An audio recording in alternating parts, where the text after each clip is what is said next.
With Masters officially wrapping up and the release of a brand new agent as well as a couple of other agent tweaks, it is about time that we update our agent tier list going into this new patch. A slight rework to Deadlock and ISO, Waylay is crashing into the meta, and Yoru might be taking over. Stick with us as we cover everything that you need to know about patch 10.1. Now, if you're really looking to climb, this video is going to be a great reference for what agents you need to start playing, but it's not going to teach you the fundamentals. The reality is that if you are new to the game or even decently experienced, the fundamentals are by far the most important thing that you can learn to skyrocket your rank.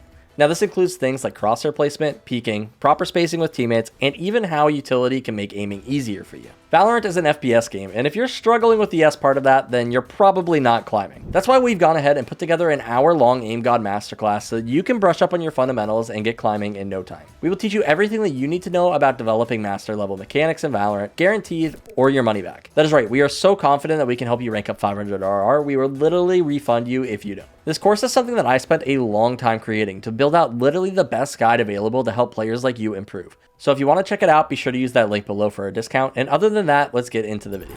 Now, to kick off the video, of course, we've got to talk about our brand new duelist, Waylay. If you haven't seen her yet, Waylay is kind of a mix between Jett and Neon. She's got a stun grenade essentially that also has an interesting slow effect attached to it. The technical term it seems like they're going for this effect is hinder. It causes your opponent's actions and fire rate to be slowed, including falling, which is kind of cool. She also has a dash that she can use twice in a row and move vertically with the first one, and a recall ability sort of similar to a limited duration chamber TP. Finally, for her ultimate, it gives you a speed boost and will hinder the enemy's movement. All in all, we think Waylay is an okay option, but really she doesn't do anything exceptionally better than the other agents. Especially considering that she doesn't have any utility to protect herself on an entry, it seems like a tough sell. You could pick Jett and still dash into sight the same, and Yoru's TP functions in a relatively similar way as her recall, except it's a longer duration and you can still throw it out so you don't have to recall to the exact position that you used it. So we're not really sold on her yet, but we will wait and see. For now, we're putting Waylay in the B tier, but she has room to grow. Now, other developments in the duelist category, the craziest thing that we've got to talk about is that we can officially state that we are now in a Yoru meta. If you've been keeping up with Masters at all recently and aren't living under a rock, you've probably noticed the scene is littered with Yoru players. Just to name a few teams that are taking advantage of this meta, T1, EDG, G2, and DRX have all been running Yoru throughout Masters, among many more teams. We've been saying it for forever that Yoru is busted, but we now finally feel like we have the go-ahead to really rep this agent. He's going to be making a huge jump from the A tier to the S tier for probably the first time since his release, really highlighting just how slept on this agent has been. When you combine how much utility Yoru brings along with his ability to play entry duelist, op, or even just instantly rotate at the flip of a switch, Yoru truly brings something to a team that no other agent is really able to match. Now, while he may require a little bit more skill than the average duelist to play, he is a powerhouse in the right hands and definitely has earned the respect of the pros. Making way for him in the S tier, we've moved Jett down slightly to the top of the A tier. While Jett will always be an excellent pick, we can't really wholeheartedly place 3 duelists all in the S tier. Some of them just have to be worth picking over the others, and right now that just happens to be Yoru and Raze for just how much impact that they can provide with their utility while still accomplishing similar things that Jett might. It's also worth mentioning that even if we believe Raze or Yoru's power level is a bit stronger than Jett's right now, Jett is also easier to play and might still be the better pick for you as a player if you're looking to climb. As mentioned though, Raze will still be taking the cake at the top of our S tier. Being a slightly easier pick than Yoru, but also providing a ton of depth with her utility, Raze has always been a jack of all trades. She can gather information, entry, stall pushes, and her combo potential leaves her team with dozens of options for ways to threaten your opponents, whether on defense or offense. Raze is just deadly all around, and although her satchels might be a bit more difficult to use than a traditional Jett dash, she makes up for it with just how sheerly impactful her paint shells and ultimate can be. There's a reason that pros still play Raze consistently, she is just that good. Finally, another duelist worth mentioning is ISO. This patch he is actually receiving a pretty major buff. While they're removing one of his undercuts, they made it so it now silences. This sounds like it wouldn't be that big of a deal, but it basically can just stop a push in its tracks now. If I'm getting ready to flash out of a smoke and I get silenced, I can't just dry swing the smoke. Like, I have to wait for it, which was kind of the problem with undercut before. It wasn't that threatening. Like, it would make you take double damage, sure, but you also die in one headshot anyway, so it really didn't matter all that much in many scenarios. Now, along with this, ISO's wall can also travel slowly now if he right-clicks instead of only being able to move quickly. This allows him to have a bit more safety when scaling out. And because his wall is invulnerable, you can even use it for things like having the spike for free,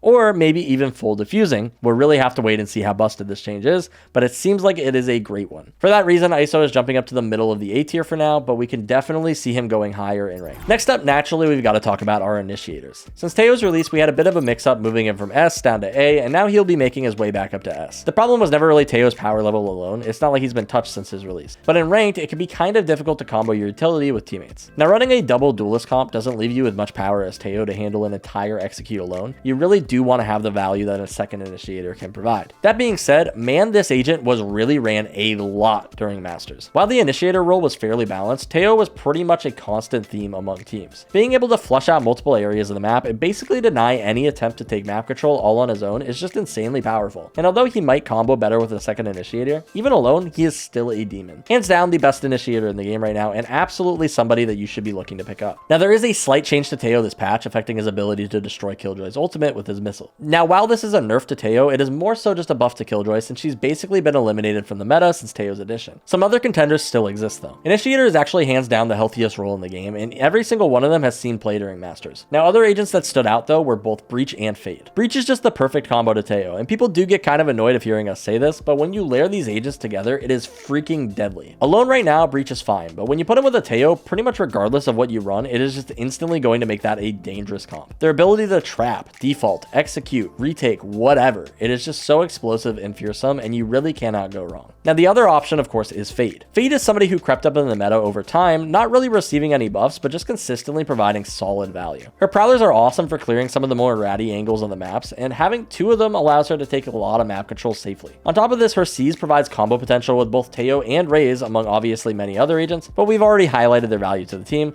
Fade just complements them very well. And finally, she's just got a fantastic ultimate. Genuinely, it's just really solid and hard to go wrong with. All around, the initiator role is very healthy, but these are the three that we really recommend keeping an eye on. Now, moving on to controllers. So what we saw in Masters is that there were two controllers that stand above all else, sort of. Now, if we're talking about Viper, Viper is still clearly very strong in pro play, but she's always ran as a second controller, which, similar to the initiator thing, is kind of just not going to happen in ranked. Viper alone is not the same thing as Viper as a second controller. Running two controllers gives Viper the freedom to use her wall for different things, such as using her wall as a default to block important sightlines and make her team's offense a little bit less predictable. As a solo controller, all it does though is make it so her team has suboptimal smokes, which really suck. However, a different controller that we are seeing be used far more often and more prominent in Masters is Omen. Now, you could make the same argument for Omen. Maybe sometimes he's run as the second controller with Viper, and if you were to run a solo controller, maybe you choose somebody different. But undeniably, Omen is just good. His blind is very powerful, his TPs are great, and he provides some of the best smokes in the game. Now, something that we've mentioned in past tier lists for Omen is that his ranked win rate is fairly low. The reason for this is that Omen's blind is just a one-time use, high impact ability that you really want to get value out of, and sometimes it's hard to trust that you're going to get value out of a supportive ability in rank. Sometimes your teammates just won't capitalize on it, and when that happens, you're left shit out of luck for the rest of the round. The other thing that makes Omen stronger than other controllers is that he has refreshing global smokes. But if you're not playing in rounds that go long enough to take advantage of these refreshing smokes, or you're not really taking advantage of the global range much, you're potentially missing out on a lot of value that you could be gaining from running another agent. For example, a Clove. Now, Clove hardly saw any pro play at Masters, however, they're excellent in rank. Check this out. Clove has a non-mirror win rate of 55% in rank. That is outrageous, and part of the reason for this is just because they are that damn easy. Run it down, don't think, die, and then still drop smokes for your team. Clove just doesn't get punished as hard as other agents, and they bring similar benefits that Omen does. They're hyper aggressive with refreshing smokes and a decent tool for fighting for space, albeit not as good as Omen's blind. On top of this, Clove is actually getting some slight buffs this patch. Her heal speed boost has been adjusted to decay over time, but now her heal persists even after that expired. And along with that, her metal now pops faster as soon as it hits the ground and no longer pops until it hits the ground. This means that you can now create lineups for metal to use on executes, which is something that you didn't have the option of doing before. Listen, there is a reason that pro teams just don't favor Clove. They're just not as good in organized play. Now in ranked though, sweet mama. Hate to say this, but this is the pick. Hands down an S tier agent in ranked right now. Finally though, we're bumping down one of our favorite picks, Astra. While a sleeper pick, and by sleeper I mean boring, Astra's play wasn't as high as we expected to see at Masters. And although she's still an excellent pick, if she's not absolutely busted in the meta, it is hard to justify picking her. Omen and Clove are both much easier, and at this point in time, likely better in most situations. Astra is still staying at the bottom of our A tier, but not somebody that you need to bend over backwards to play. Now, first and foremost for Sentinels, let's talk about a buff that we're seeing.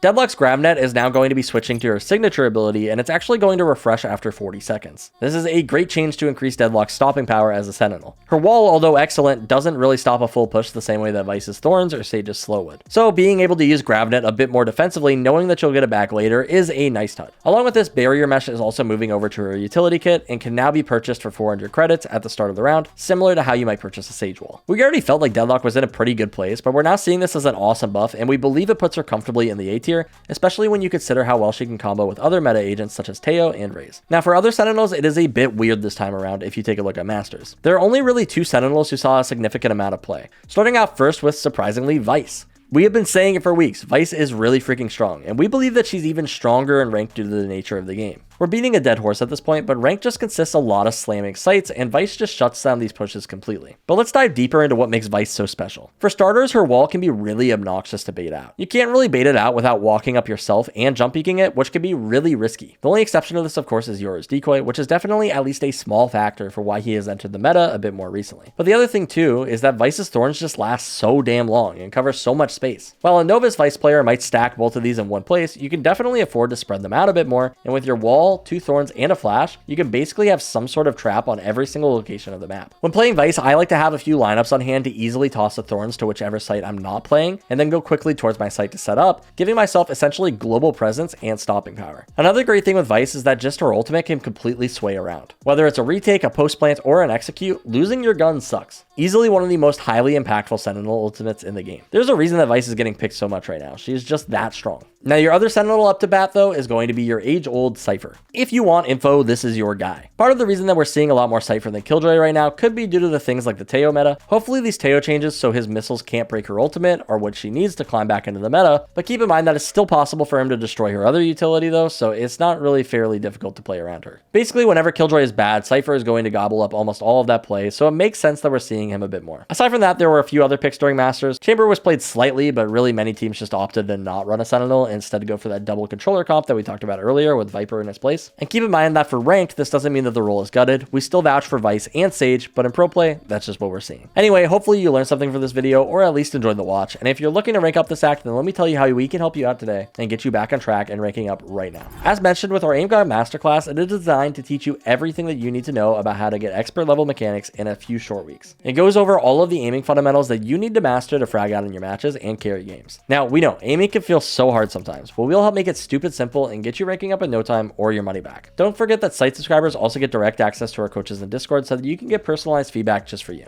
Nobody understands how to climb out a low elo more than us, so if you're looking to rank up, be sure to check out SkillCapped using that link below. And other than that, my name is Casey, and I'll catch you in the next one.